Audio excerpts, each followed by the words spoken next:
So, Deshaun Watson has officially been traded to the Cleveland Browns in a shocking turn of events for all of the NFL, as a lot of people were under the understanding that Deshaun Watson had removed the Cleveland Browns, and a lot of people were prepared to see Deshaun Watson in an Atlanta Falcons jersey. And here, I'm just going to get this out of the way because I'm more interested in the things outside of the Deshaun Watson move going to Cleveland. It's clear as day. A, Deshaun Watson was not completely innocent and he's not completely guilty. There's a gray area, and that's kind of tough to talk about right now. I'm not going to get into the debate of whether he's guilty or innocent because that's not what I want to talk about on this channel. That's not what I want to talk about. I'm not here to debate whether or not he's a good or a bad person because that's not what I want to talk about. So I'm getting that out of the way right here, right now. Skip a couple minutes ahead from this if you don't care about it, because I'm going to be talking about specifically Baker Mayfield and most likely a little bit with the Atlanta Falcons and the Houston Texans perspective of things. But real quick, for the Cleveland Browns, obviously you give up a ton of draft capital and you give up a giant contract in a season when a lot of contracts for top tier quarterbacks tend not to make it that far into the playoffs or let alone a Super Bowl, and that's the goal for the Cleveland Browns. So it'll be interesting to see how far they'll be able to go with such a large contract on the roster, especially in the AFC. I wouldn't be surprised if a smaller contract player, specifically at the quarterback position, made it out of the AFC just because their roster around them is going to be way better. Not giving up any players is a huge deal, barring that the Texans did not have a lot of leverage to begin with, but getting all those assets when it came to the picks was a big deal, good for the Texans.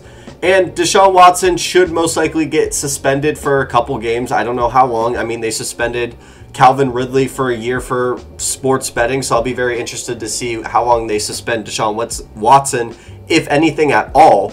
And that's all I have to say about Deshaun Watson going to the Browns. I'm not personally a big fan of him, but he is obviously a very talented quarterback on the football field, and he makes the Cleveland Browns a much better team. I'm not 100% sure that they'll actually win the division because the AFC is just that loaded and their division alone is very stacked. But I want to look at the Texans thing because a lot of people are trying to anoint them as the biggest losers when in reality, as much of a franchise that themselves are losers, I don't think this trade was a big loss for them as they did not have a lot of leverage, as I previously mentioned.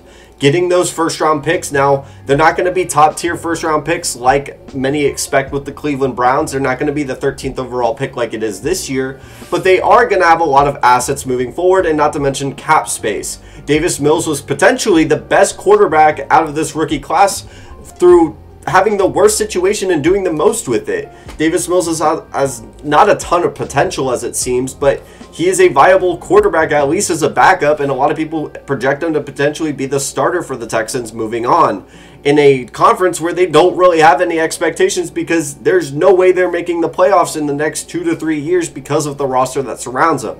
The reason why the Texans suck so much is the organization themselves and the ownership, which is out of the players' control. A lot of players are just playing to have a better contract, such as Brandon Cooks and a lot of other players, such as Tyrod Taylor, that kind of surpassed a lot of expectations the past year, and they still fired David Culley, and they hire Lovie Smith is a very, very bad hire in my opinion, and I don't think he's going to stay the head coach for a very long time.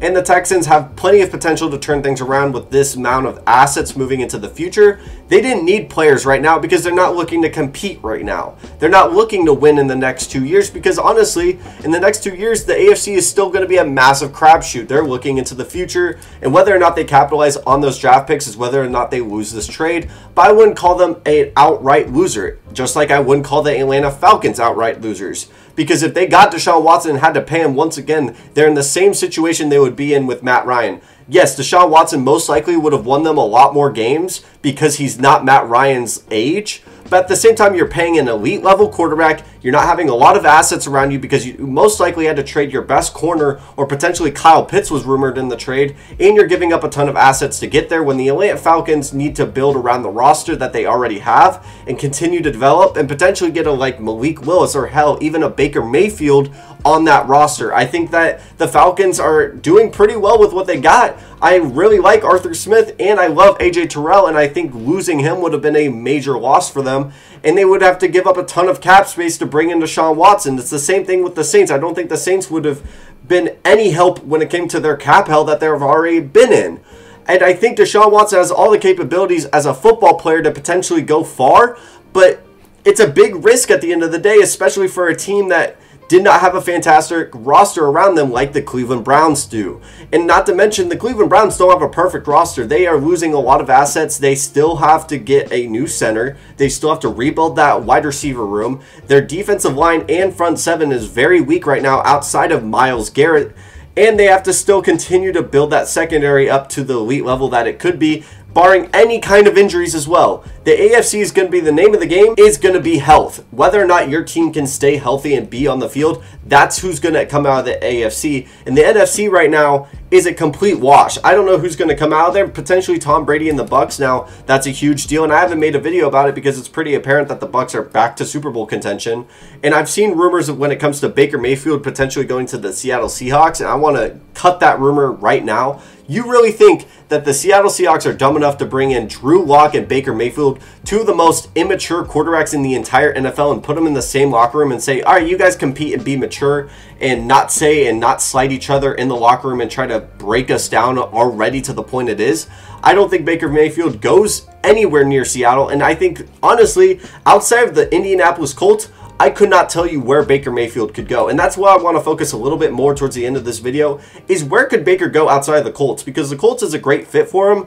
I think the Colts aren't going to ask a lot out of him, but it's going to be relatively the same situation that the Colts were in last year. Not to mention, it's going to be the same situation that Baker was in last year. A great running game, a really solid defense, a not so great wide receiver core, or a not super healthy wide receiver core, and they're going to ask him to do a lot when he can't really produce at that kind of level. I thought the Raiders were going to be a good spot for Baker, but obviously Devontae Adams, and they're going all in the AFC West, which is going to be an amazing division to watch, and I think it's going to be potentially the best division we have ever seen. A lot of people want to compare the AFC North to the West. The West is by far much better, and I think in my next video, I know this is kind of all over the place, but the Chiefs potentially could not make the playoffs this year, and that's going to be my hot take for this video. Let me know what you think about that down in the comments. But Baker Mayfield, outside the Indianapolis Colts, there's not a lot of options where he would have an easy starting job. Potentially the Panthers, but I don't know what the Panthers would do with having Sam Darnold on his 5th year and Baker Mayfield potentially having to pick between the top 2 picks in the 2018 draft, which is an insane thing to think about. And I think that the Panthers overall, I don't think they're a real option. I think they had a lot of talent, but they were an injury away from not being a bottom 5 roster. I mean, Christian McCaffrey is enticing on paper. A lot of these things are enticing on paper, but in reality, the best trait is availability at the end of the day, and that Panthers roster overall has not been available for the most part. So to conclude this video and to basically wrap this all up, I'm just going to break down all the points that I said. I know this was all over the place. This is a very big move over the entire offseason. It's been a year and a half in the making.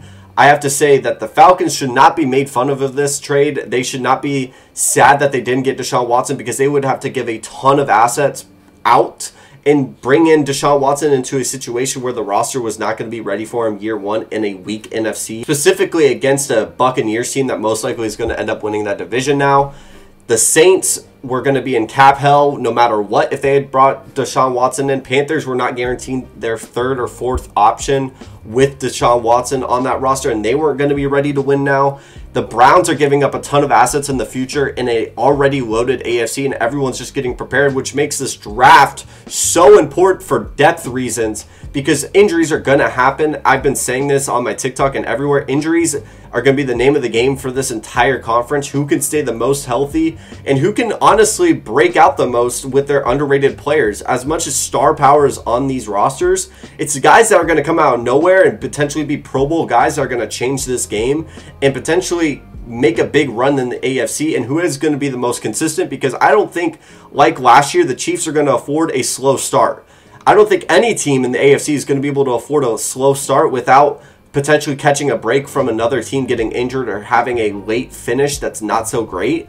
And I think the Chiefs potentially could not make the playoffs because their roster, as much as getting Juju is a big deal, Justin Reed is a good pickup from the Texans, but Justin Reed over the past couple years has not been able to stay healthy as well, and they still have to revamp that front seven. The Browns still have to revamp that front seven. JC Treader is not a a loss that you want to just gloss over, not to mention OBJ and Jarvis Landry are not on the Browns roster. There's so many things to analyze, and honestly, I don't know what to expect from the AFC, and this just got way more interesting. If you're at this point in the video, please like and subscribe. I know this video has been all over the place, but thank you so much for watching. Please leave a like and a sub. It means the world to me. It helps the algorithm. It helps everything. I'm sure you've heard it from all your YouTuber friends. And thank you so much for watching, and have a wonderful day.